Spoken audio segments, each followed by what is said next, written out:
그녀의 주위를 빙빙 돌았다. 이 개미가 우리에게 볼 일이 있는 것 같은데? 하수에또에 나타났던 개미와 같은 종류일까? 어디 보자고. 줄리는 날아다니는 개미가 내려앉을 수 있도록 손가락을 벌려서 손바닥을 내밀었다. 개미는 사뿐히 내려앉아 손바닥 위를 조금 기어다녔다. 개미가 뭔가를 쓰고 싶어해. 지난번의 개미처럼 말이야. 줄리는 덤불에서 물열매 하나를 따서 터뜨렸다. 그러자 개미는 곧바로 열매집에 위턱을 적시고 날 따라와요 라고 썼다. 하수도에 바로 그 개미가 개구리에게서 도망쳐 나온 것이거나 아니면 같은 개미집의 다른 개미일 거야. 그들은 개미의 움직임을 주의 깊게 살폈다. 개미는 그들이 따라오기를 기다리고 있는 것 같았다. 틀림없어 하수도에서 우리에게 길을 안내해 주려던 개미가 이제 숲속에서 우리를 이끌려고 하는 거야. 줄리가 그렇게 소리치자 다윗이 물었다. 어떻게 하지? 이왕 이렇게 된 거. 개미는 그들 앞에서 사분사분 날아가며 그들을 남서쪽으로 이끌었다.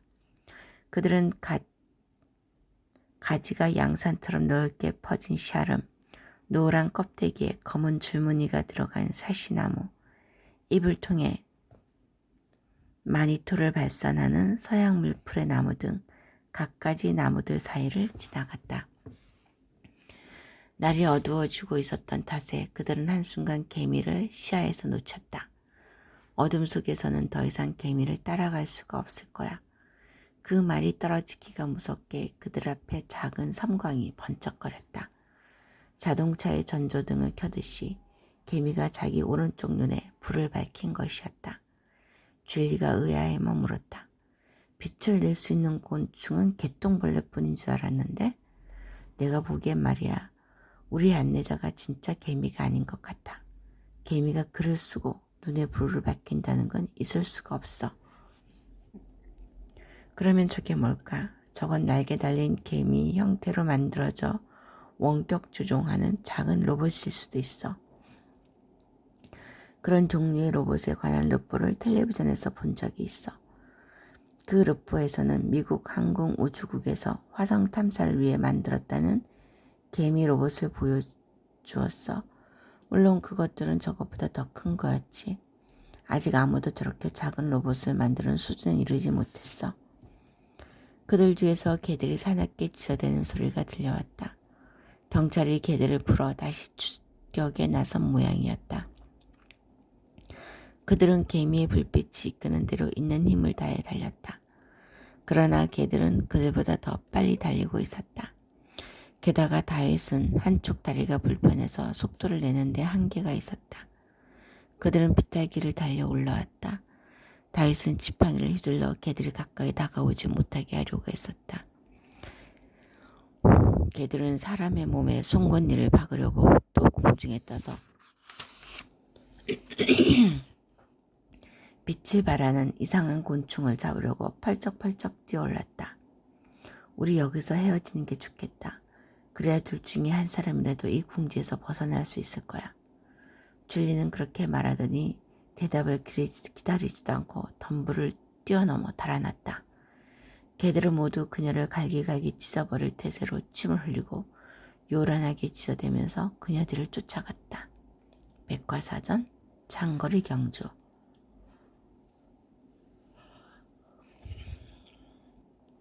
그레이하운드와 사람이 장거리 경주를 하면 언제나 개가 먼저 들어온다. 몸무게에 비례해서 생각해보면 그레이하운드의 근력은 사람보다 나을 게 없다. 따라서 이론적으로는 그레이하운드와 사람이 똑같은 속도로 달려야 마땅할 것이다.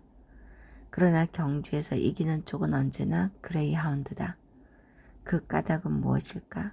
사람은 달리면서 줄곧 결승선이 얼마나 남았는지를 헤아린다. 그는 도달해야 할 목표를 염두에 두고 달린다. 그에 반해서 그레이하운드는 아무 생각 없이 그냥 달린다. 목표를 가늠하고 또 목표가 얼마나 남았느냐에 따라 의욕에 부침하는 과정에서 사람은 엄청난 에너지를 낭비한다. 장거리 경주에서는 도달해야 할 목표를 생각하지 말고 오로지 앞으로 나아갈 생각만 해야 한다. 자꾸자꾸 나아가면서 그때그때 맞는 행로를 수정하면 된다. 그렇게 나아가다 보면 자기도 모르는 사이에 목표에 도달하게 되고 경우에 따라서는 목표의 초과 달성도 가능해지는 것이다. 에드몽 웰즈 상대적이며 절대적인 지식의 백과사전 제3권. 대행진을 다시 시작하자. 암개미 103호는 자기 거처에 가만히 머물러 있다. 수개미 24호는 아무 까닭 없이 그의 주위를 맴돈다.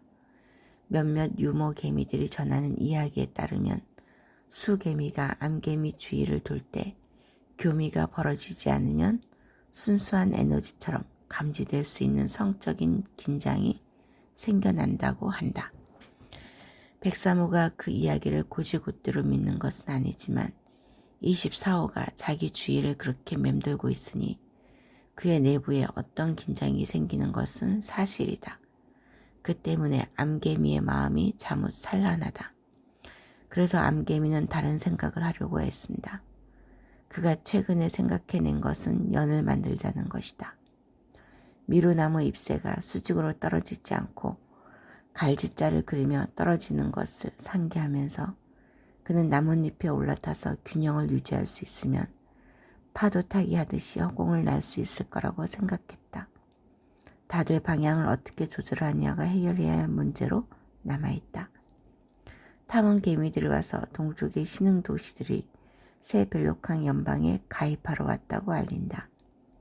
불개미들만이 거주하는 64개의 자매 도시로 이루어졌던 연방은 이제 350개 가까운 도시를 포함하고 있다.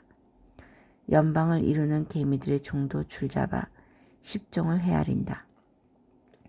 몇몇 말벌 동지와 흰개미 도시들조차 연방에 가입하려고 교섭에 나서고 있는 상황이다. 연방에 새로 가입한 도시는 냄새로 이루어진 연방기와 함께 불그스름한 불덩이를 받는다. 또 불을 나뭇잎에 가까이 가져가지 말 것, 바람이 불 때는 불을 피우지 말 것, 연기에 질식할 염려가 있으므로 도시 안에서는 나뭇잎을 태우지 말 것, 어머니 도시의 허락 없이는 전쟁의 불을 사용하지 말 것 등 불의 사용에 관한 권고도 받는다. 새 벨로캉의 개미들은 그들에게 지뢰와 바퀴의 원리도 가르쳐 줌으로써 그들 나름대로 실험실을 만들어 그 두 개념을 유익하게 응용할 수 있도록 길을 열어주기도 한다. 새 벨로캉이 과학기술의 비밀들을 몰래 간직했으면 좋겠다고 생각하는 개미들이 없는 것은 아니지만 암개미 103호는 오히려 지식은 모든 개미들에게 전파되어야 한다고 믿고 있다.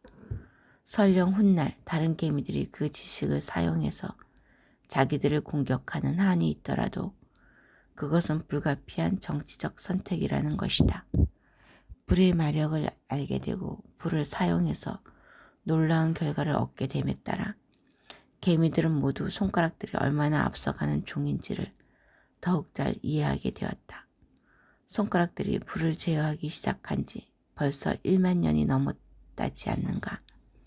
손가락들은 괴물도 아니고 신도 아니며 암개미 103호가 그들과 동맹을 맺기 위해 노력하고 있다는 사실을 이제 연방의 모든 도시에 알려졌다. 24호는 개미와 손가락이 협력하는 문제를 자기 소설에서 간결한 두 문장으로 이렇게 요약했다.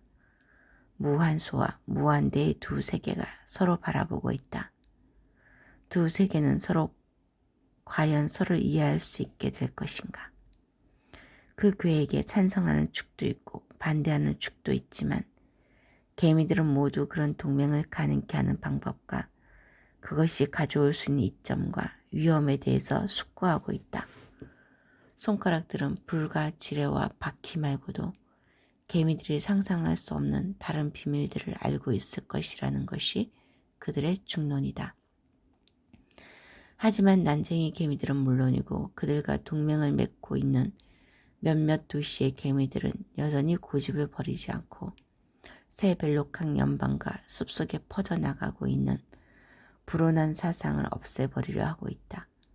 지금은 횃불 전투에서 쓰라린 패배를 당한 뒤라 새 벨로캉을 공격하겠다는 엄두를 못 내고 있지만 싸움은 끝난 것이 아니라 연기된 것일 뿐이다. 그들의 여왕 개미들이 난쟁이 개미들의 도시에서 여왕 개미가 수백 마리나 있다. 새로운 세대의 병정 개미들을 왕성하게 생산하고 있기 때문에 그 병정 개미들이 전투에 참가할 나이가 되면, 즉 앞으로 일주일 정도만 지나면 그들은 불개미 연방을 없애기 위해 다시 공격해 올 것이다. 손가락들에게서 배운 신기술이 좋은 결과를 가져오는 것은 분명하지만 그 신기술이 병정 개미들을 무수히 생산해내는 난쟁이 개미들의 전략보다 더 효과를 발휘하는 상황이 영원히 지속되리라는 보장은 없다. 새 벨로캉의 개미들은 그 위협을 예감하고 있다.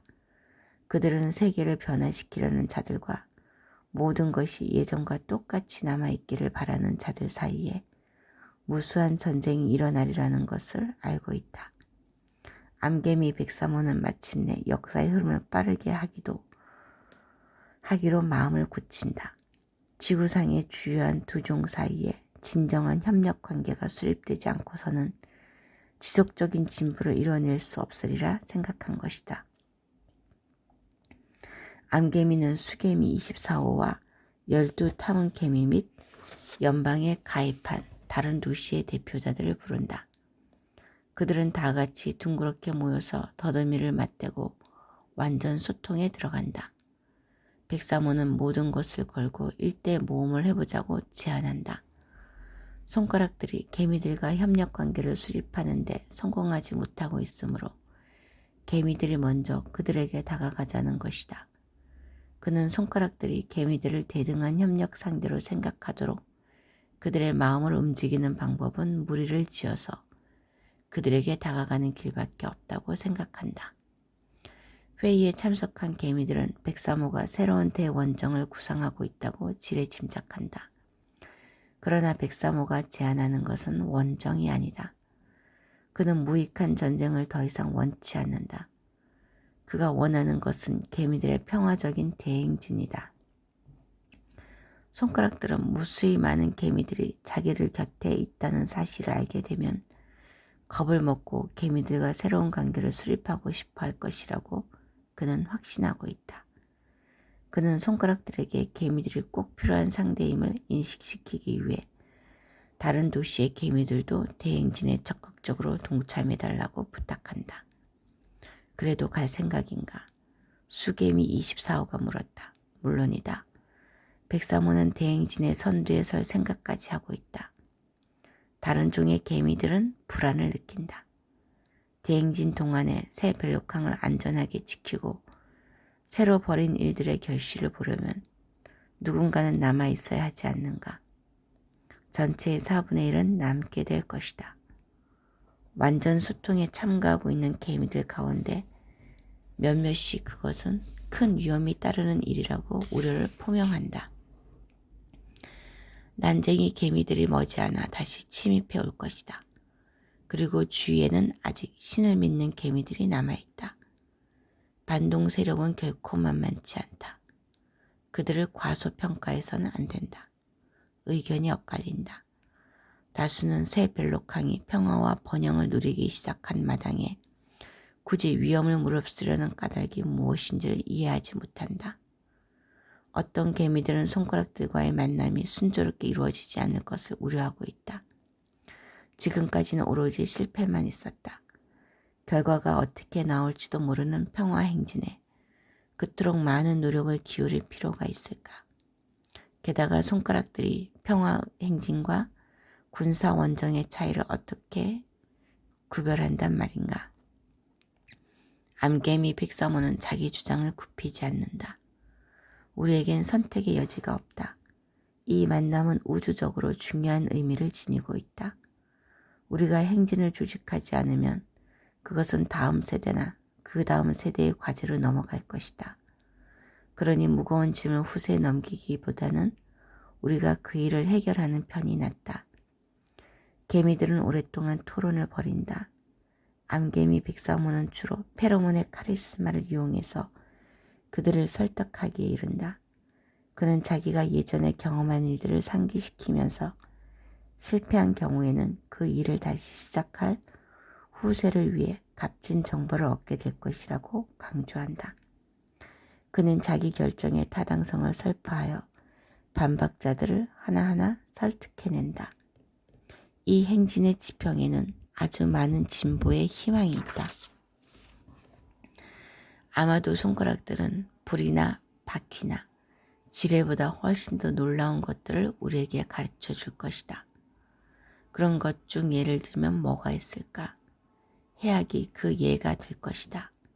백사모가 그렇게 대답하자 개미들은 해악이라는 것이 정확히 무엇을 뜻하는지를 알지 못하는 터라 그것을 잘 다룰 줄 아는 자에게 놀라운 힘을 주는 손가락들 특유의 발명품 정도로 상상한다.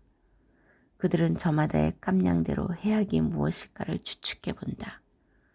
5호는 최근에 나온 캐터펄드의 하나일 것으로 생각하고 7호는 파괴력이 더욱 강한 불일 거라고 상상하며 수개미 24호는 예술의 한 형태일 거라고 짐작한다.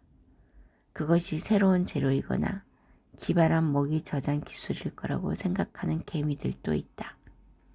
이유는 서로 달랐지만 그들은 모두 해악이라고 하는 막연한 개념에 호기심을 느낀다. 그리하여 그들은 만장일치로 암개미 103호의 제안을 받아들인다. 어두운 숲속의 외톨들이 앞뒤를 재고 자시고 할 겨를이 없었다. 앞에 있는 전나무에 올라가는 것만이 개들의 송곳니를 피하는 유일한 길이었다. 나무가 너무 곧아서 겁은 났지만 나무 타는 법을 가르치는 데에는 왕왕거리며 쫓아오는 개들보다 더 훌륭한 코치가 없다는 사실이 곧 드러났다. 줄리는 재빨리 나무 줄기를 타고 올라갔다. 그들의 세포들이 나무 타기에 능하면 먼 조상들의 기억을 되찾았다. 만일 사람의 깊숙한 속에 원숭이 시절의 능력이 아직 살아있다면 바로 그런 경우에 도움이 되리라는 것이리라. 줄리는 나무 줄기에 조금이라도 뛰어나온 것이 있으면 악착같이 손을 걸고 발을 디뎠다. 나무 껍질에 손바닥이 긁혔다. 개들은 송곳니를 사납게 드러내고 그냥 엄지발가락 가까이까지 뛰어오르며 으르렁댔다. 개 한 마리가 나무로 올라오는데 성공했다. 줄리는 개의 그 악착스러움에 진저리를 쳤다. 분노가 치밀어 올랐다.